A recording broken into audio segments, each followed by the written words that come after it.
ಚತುರ್ಮಾಸ ಎಂಬುದು ಹಿಂದೂ ಧರ್ಮದಲ್ಲಿ ಆಷಾಢ ಶುಕ್ಲ ಏಕಾದಶಿಯಿಂದ ಆರಂಭವಾಗಿ ಕಾರ್ತಿಕ ಶುಕ್ಲ ಏಕಾದಶಿ ಎಂದು ಮುಕ್ತಾಯವಾಗುವ 4 ತಿಂಗಳ ಪವಿತ್ರ ಅವಧಿಯಾಗಿದೆ. ಈ ಅವಧಿಯು ಭಾರತದಲ್ಲಿ ಮುಂಗಾರು ಋತುವಿಗೆ ಸಮಾನವಾಗಿರುತ್ತದೆ. ಈ ಸಮಯದಲ್ಲಿ ಭಗವಾನ್ ವಿಷ್ಣುವು ಕ್ಷೀರಸಾಗರದಲ್ಲಿ ಶೇಷನಾಗನ ಮೇಲೆ ಯೋಗ ನಿದ್ರೆಯಲ್ಲಿ ಮಗ್ನನಾಗುತ್ತಾನೆ ಎಂಬ ನಂಬಿಕೆ ಇದೆ.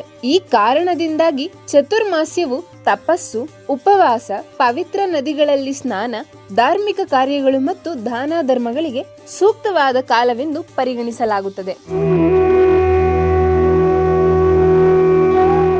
ವರಾಹ ಪುರಾಣದಲ್ಲಿ ಧರಣಿ ದೇವಿಯು ಕಲಿಯುಗದ ಜನರಿಗೆ ಸುಲಭವಾಗಿ ಪುಣ್ಯವನ್ನ ಗಳಿಸುವ ವಿಧಾನವನ್ನು ಕೇಳಿದಾಗ ಭಗವಾನ್ ವಾರಾಹನು ಚತುರ್ಮಾಸ್ಯದಲ್ಲಿ ದಾನ, ವ್ರತ, ಜಪ ಮತ್ತು ಹೋಮಗಳನ್ನು ಮಾಡುವುದರಿಂದ ಅಪಾರ ಪುಣ್ಯ ಲಭಿಸುತ್ತದೆ ಎಂದು ತಿಳಿಸಿದನು.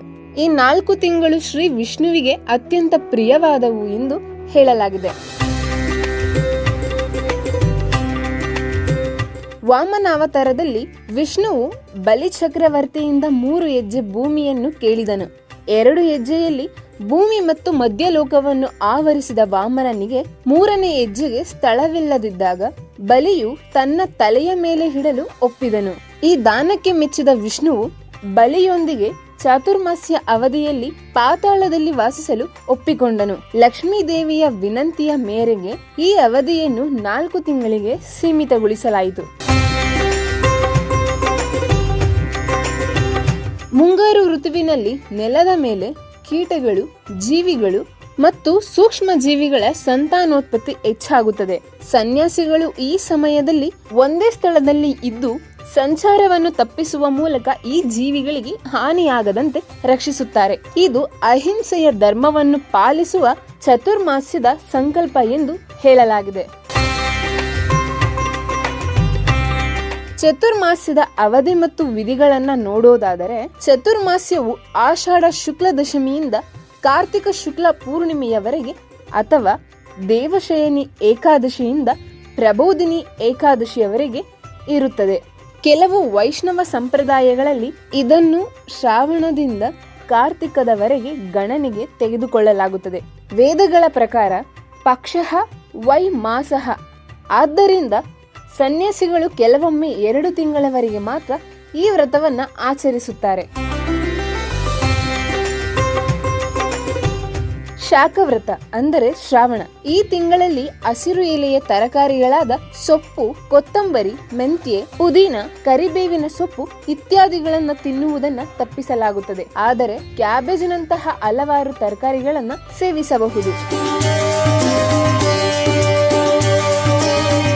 ದಧಿವ್ರತ ಅಂದರೆ ಭಾದ್ರಪದ.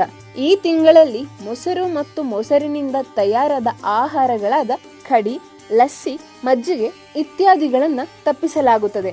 ಆದರೆ ಚರಣಾಮೃತದಲ್ಲಿ ಮೊಸರು ಇದ್ದರೆ ಅದನ್ನ ಸೇವಿಸಬಹುದು. ಕ್ಷೀರವ್ರತ ಅಂದರೆ ಆಶ್ವಿನ. ಹಾಲು ಮತ್ತು ಹಾಲಿನಿಂದ ತಯಾರಾದ ಆಹಾರಗಳಾದ ಖೋವ, ಕಿರುಬಾಟ ಇತ್ಯಾದಿಗಳನ್ನು ತಿನ್ನುವುದನ್ನ ತಪ್ಪಿಸಲಾಗುತ್ತದೆ. ದ್ವಿದಳ ವ್ರತ ಅಂದರೆ ಕಾರ್ತಿಕ ಮಾಸ. ಈ ತಿಂಗಳಲ್ಲಿ ಉದ್ದಿನ ಬೇಳೆ, ತೊಗರಿ ಬೇಳೆ, ಮೀನು, ಮಾಂಸಾಹಾರ ಮತ್ತು ಇತರ ಪ್ರೋಟೀನ್ ಸಮೃದ್ಧ ಆಹಾರಗಳನ್ನ ಸೇವಿಸಬಾರದು. ಚತುರ್ಮಾಸ್ಯದ ಮಹತ್ವದ ಬಗ್ಗೆ ನಾವೀಗ ತಿಳಿದುಕೊಳ್ಳೋಣ. ಆಧ್ಯಾತ್ಮಿಕ ಸಾಧನೆ. ಈ ಅವಧಿಯು ಇಂದ್ರಿಯ ಸಂಯಮ, ಧ್ಯಾನ, ಜಪ, ಹೋಮ ಮತ್ತು ದಾನಕ್ಕೆ ಸೂಕ್ತವಾದ ಕಾಲವಾಗಿದೆ. ಶ್ರೀಕೃಷ್ಣನ ಕಥೆ, ಭಗವದ್ಗೀತೆ, ಶ್ರೀಮದ್ ಭಾಗವತ ಗ್ರಂಥಗಳನ್ನ ಓದುವುದು, ತುಳಸಿ ಪೂಜೆ ಮಾಡುವುದು ಮತ್ತು ದೇವಾಲಯದ ಪರಿಕ್ರಮೆಯನ್ನ ಮಾಡುವುದು ಶಿಫಾರಸು ಮಾಡಿದೆ. ಸನ್ಯಾಸಿಗಳಿಗೆ ಚಾತುರ್ಮಾಸ್ಯವು ಅತ್ಯಂತ ಪ್ರಮುಖವಾಗಿದೆ. ಈ ಸಮಯದಲ್ಲಿ ಅವರು ಒಂದೇ ಸ್ಥಳದಲ್ಲಿ ಇದ್ದು ಶಿಷ್ಯರಿಗೆ ಆಧ್ಯಾತ್ಮಿಕ ಜ್ಞಾನವನ್ನ ನೀಡುತ್ತಾರೆ. ಶೃಂಗೇರಿ ಶಾರದಾ ಪೀಠದ ಜಗದ್ಗುರು ಶಂಕರಾಚಾರ್ಯ ಶ್ರೀ ಭಾರತಿ ತೀರ್ಥ ಮಹಾಸ್ವಾಮಿಗಳು 2025 ಜುಲೈ 10 ಸೆಪ್ಟೆಂಬರ್ 7 ಶೃಂಗೇರಿಯಲ್ಲಿ ಚಾತುರ್ಮಾಸ್ಯ ವ್ರತವನ್ನ ಆಚರಿಸಲಿದ್ದಾರೆ. ಆಚರಣೆಯ ನಿಯಮಗಳನ್ನ ನೋಡೋದಾದರೆ ವಿವಾಹ, ಗೃಹ ಪ್ರವೇಶ, ಮುಂಡನ, ಜನಿವಾರ, ಸಂಸ್ಕಾರದಂತಹ ಶುಭ ಕಾರ್ಯಗಳನ್ನ ಈ ಅವಧಿಯಲ್ಲಿ ಮಾಡಬಾರದು. ದಾನ, ತಪಸ್ಸು, ಮೌನವ್ರತ, ಏಕಭೋಜನ ಅಥವಾ ಆಯಾಚಿತ ಆಹಾರವನ್ನ ಮಾತ್ರ ಸೇವಿಸುವುದು ಆಚರಣೆಗಳಲ್ಲಿ ಅನುಸರಿಸಲಾಗುತ್ತದೆ. ಚಾತುರ್ಮಾಸ್ಯವು ಆಧ್ಯಾತ್ಮಿಕ ಸಾಧನೆಗೆ ಮತ್ತು ಇಂದ್ರಿಯ ಸಂಯಮಕ್ಕೆ ಸೂಕ್ತವಾದ ಕಾಲವಾಗಿದೆ. ಈ 4 ತಿಂಗಳಲ್ಲಿ ಭಕ್ತರು ಉಪವಾಸ, ಜಪ, ಧ್ಯಾನ, ದಾನ ಮತ್ತು ಧಾರ್ಮಿಕ ಕಾರ್ಯಗಳ ಮೂಲಕ ಶ್ರೀ ವಿಷ್ಣುವಿನ ಕೃಪೆಗೆ ಪಾತ್ರರಾಗುತ್ತಾರೆ. ಕರ್ನಾಟಕದಲ್ಲಿ ಈ ವ್ರತವನ್ನ ಮಠಗಳು ಮತ್ತು ದೇವಾಲಯಗಳ ಕೇಂದ್ರದಲ್ಲಿ ಭಕ್ತಿಯಿಂದ ಆಚರಿಸಲಾಗುತ್ತದೆ. ಇದು ಆಧ್ಯಾತ್ಮಿಕ ಜೀವನವನ್ನ ಬಲಪಡಿಸುವ ಮಹತ್ವದ ಅವಧಿಯಾಗಿದೆ.